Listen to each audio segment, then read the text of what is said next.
A recent article in the Atlantic magazine pulled together a variety of statistics from government and private sources that show interesting trends in the workplace. Among the results, women dominate today's colleges and professional schools. For every 2 men who will receive a Bachelor of Arts degree this year, 3 women will do the same. Of the 15 job categories projected to grow the most in the next decade in the U.S., all but 2 are occupied primarily by women. Those 2 are janitor and computer engineer. Women will exceed men in everything else: nursing, home health assistants, child care, and food preparation, just to name a few.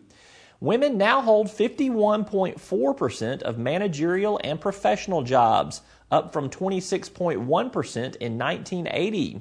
They make up 54% of all accountants, and women hold about half of all banking and insurance jobs. About a third of America's physicians are now women, as are 45% of associates in law firms. Joining us now to discuss these trends is Talk Business contributor Emily Reeves. She's the Director of Account Management and Research at advertising powerhouse Stoneward. Emily, welcome back to the program. Thank you for having me. Well, we've run through several of these statistics, and my first question is a bit tongue-in-cheek. Is this the end of guys like me in the workplace? Should I just go look for a job as a janitor or a computer engineer? No, I don't think that at all. I think it's just becoming more of a balance. You're going to see an equal number of men and women in the workplace going forward, rather than it being as male-dominated as it has been in the past. Well, a little more seriously, these statistics really speak to a growing diversity in the workplace, as you just alluded to. What do more women in management roles, and by these statistics, more women kind of entering the workplace, how's that going to change employer attitudes and policies, and how should it change them? I hope it doesn't change employer attitudes at all. I hope that everyone is still fair and equal in the way we're awarded jobs and the way that we're all treated. Now, as far as policy goes, I think that there's always going to be more female caregivers when it comes to children, but with more females in the workplace, I think there's going to be more gender-neutral flex time as a way to describe it, because you're going to see men and women leaving the office or working more from home to take care of children. I think that might be the only policy change that you'll see. But as far as attitudes in general, I'm hoping that there's not a lot of attitude change, that we can all just go about our business. You'll just see more diverse faces.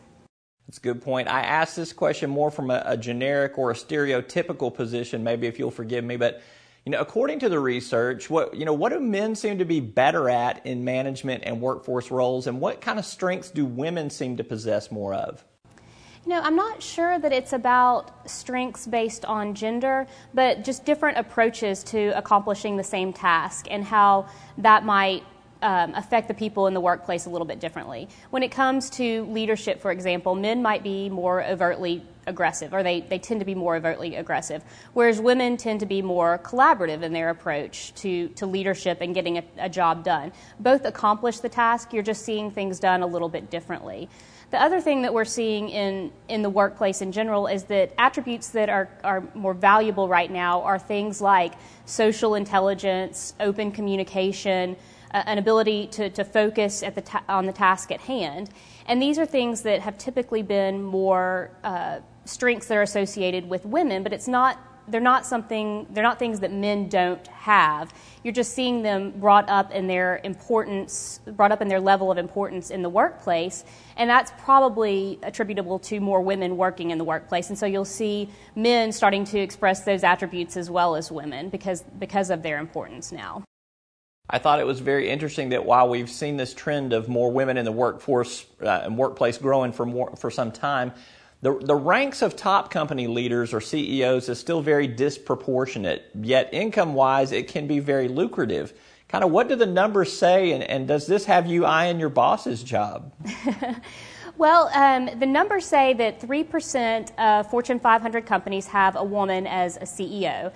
And so that's very, very little. But those women, those 3%, actually out-earn their male counterparts by 43%, and they tend to work for companies that are more successful. So you could attribute their success to the women being in the leadership position, or you could say that the companies that are successful are more innovative and progressive in hiring women, and women help them become successful. Now, I'm very lucky because I happen to work for a woman-owned business, and Millie is our president, and so I have a good role model to look up to. But I think that is very rare, and I'm hoping that we see that change in the future, and we see more women leaders of these Fortune 500 companies.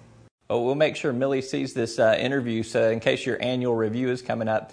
Let's talk about some of the companies that are marketing themselves as a diverse workplace. There is both an opportunity and a danger in recognizing some of these trends that we're talking about. Kind of what advice do you have for an employer to consider to kind of take advantage of what appears to be trending? Well, I think you need to talk about being a diverse workplace, of course, if you are. Don't talk about it if you're not. But there's also, I hesitate to say, open your doors and say, look at our women, because that makes you look a little out of touch if you have to point out the fact that you have women in your workplace. I think it's better to talk about it in that more generic and open diversity term than to say, we happily hire women here. It sounds a little old-fashioned and Mad Men-esque. Obviously, in the world of business-to-business marketing, which you're deeply entrenched in, how do you see these trend lines kind of impacting the advice that you give your clients in terms of how they should be thinking about their marketing and advertising programs? Sure. Well, in the past, we really focused on how to reach men, because men were our target in those business-to-business communications. So it would be golf course communications or fishing things that were more hobby-driven that might grab their attention. Now we have to shift more to focusing on their business sense and business savvy, because our audience is diverse. It's not just men and women. You don't want to segment you don't want to eliminate anybody with your communications when you're doing something as focused as business-to-business communication. So we tend to be a little bit more generic, for lack of a better term, but focusing on those business interests.